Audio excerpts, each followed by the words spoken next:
जुन्या पिढीतील सामाजिक राजकीय क्षेत्रातलं एक अतिशय अग्रणी नाव होतं. आपल्या सर्वांना कल्पना आहे की जीवनामध्ये संघर्षातून त्यांनी एक अतिशय मोठं कार्य उभं केलं.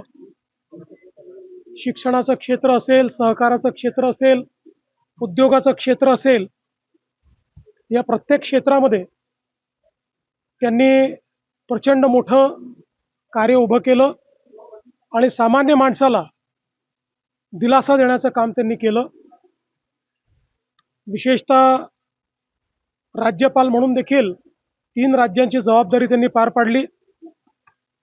त्यापूर्वी आमदार म्हणून असेल, वेगवेगळ्या पदांवर त्यांनी जे काम केलं, प्रत्येक कामाचा त्यांनी आपला एक ठसा उमटवला आणि सर्व पक्षांमध्ये अतिशय जवळचे संबंध त्यांचे होते.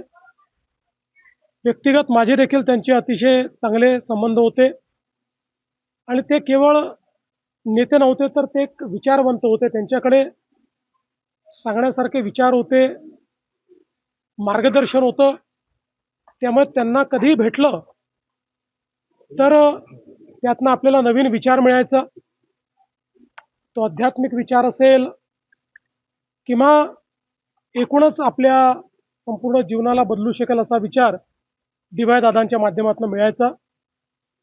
त्यांच्या पश्चात त्यांच्या मुलांनी, कुटुंबाने अतिशय चांगल्या पद्धतीनं हे सगळं जे त्यांनी उभं केलं आहे ते वाढवण्याचं काम केलं.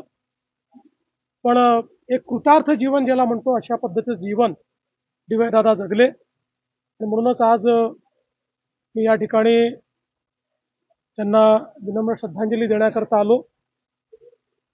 मी आज बंटी साहेबांना सांगत होतो, त्यांना आठवण करून दिली की त्यांचा माझा संबंध तसा जुना आहे, पण 1998 साली मी त्यांच्या घरी आलो होतो. त्यानंतरही आलो, पण ते पहिल्यांदा आलो होतो त्यावेळेस मी महापौर होतो आणि तेव्हापासनं डी.वाय दादांचा जो काही संबंध आला तो सातत्याने म्हणजे बंटी साहेबांचा आणि त्यांच्या बंधूंचा तर येतच गेला, पण दादांचा संबंध देखील जवळचा आला.